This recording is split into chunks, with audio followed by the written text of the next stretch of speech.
Yep, that's me. You're probably wondering how I ended up in this situation.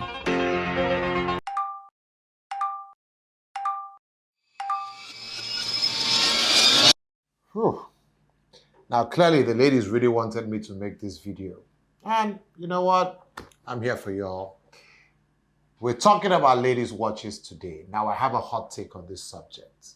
I feel all watches are unisex. Case in point, quick wrist check. Today, I am wearing my wife's Rolex Air King in the 36mm, and I think it looks gorgeous on my wrist. This is What's Up with Francis. I'm Francis, and let's get into it.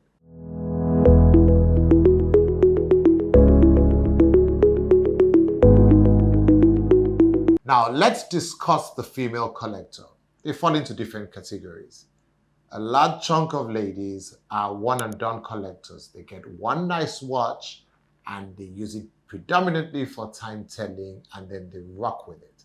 Now, a lot of times you find that people in that category tend to want to just buy a quartz watch. They're not going to be bothered about trying to, wind the watch every day, set the time. That's just a bit too boring. Now you have another segment of female collectors who a watch to them tends to be an extension of their accessories. So they probably want to match it with a bracelet, with a chain, maybe a dial collar to the outfit that they're wearing at any given point in time. Now, listen, we can't discredit that, because if we go back to history in the 18th and 19th century, watches were predominantly made as women's accessories because the men had their pocket watches. So, if we take it back there, then that's also fine. And then you also have the average female collector. Now, these ladies are bothered about movements, about calibers, about the intricacies of watchmaking, about horology in general. Now, while you find those collectors, they're probably going to have proper movement and a mechanical watch just like any other collector. So there's this whole argument about quartz watches are for women. No, I don't believe in that. It just depends on your preference. Now, while we're saying that, I think it's about time we call out a lot of, I would call them lazy watch brands, who when they want to make a ladies watch, they just slap a pink dial on it. Says the guy in the pink shirt making this video. No, but story for another time. So smash a pink face on it, throw some diamonds, and just call it a ladies' watch. I think that's laziness. That said, there are some watches that are predominantly targeted to the female market, and they do the work just fine. I have put together a list of my top picks of those, and let's get into them one by one. First on the list is what a friend of mine calls the Lagos Big Girl Starter Pack. I didn't say it, friend of mine. It's a Rolex Datejust 36mm two-tone. Now, I think this totally works. I think two-tone watches generally work, and I'll explain why. Ladies tend to stack bracelets or have other accessories, and those accessories could be in gold, two-tone, gold and steel sometimes, or white gold. And if you have a two-tone watch, it tends to go perfectly, so that you don't have to keep swapping, take a gold when you wear gold or take steel when you're wearing your white gold. So two-tone watches tend to work, which is why I feel the Rolex Datejust 36mm two-tone is a perfect ladies' watch.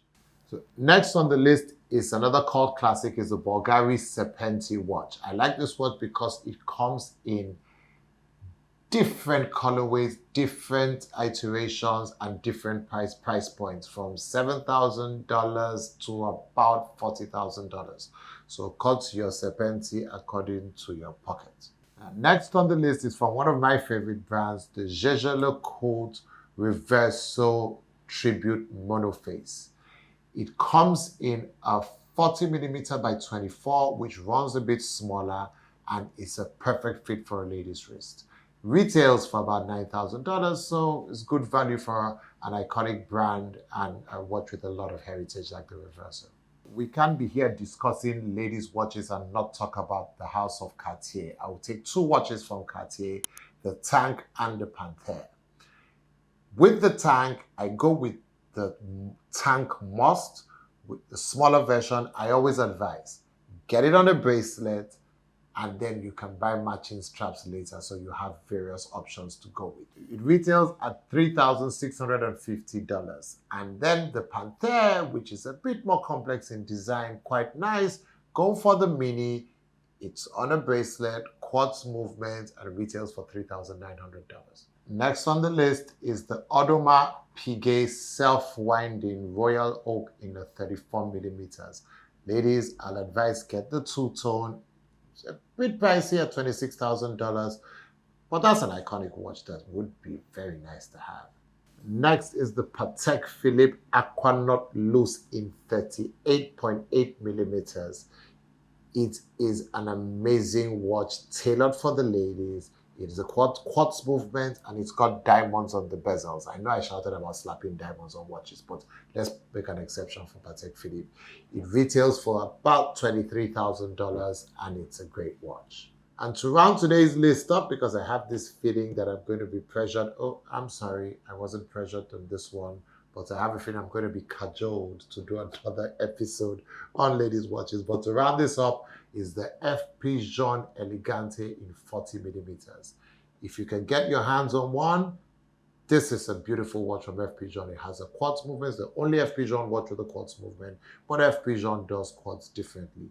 Trust me. Retails of about approximately $20,000.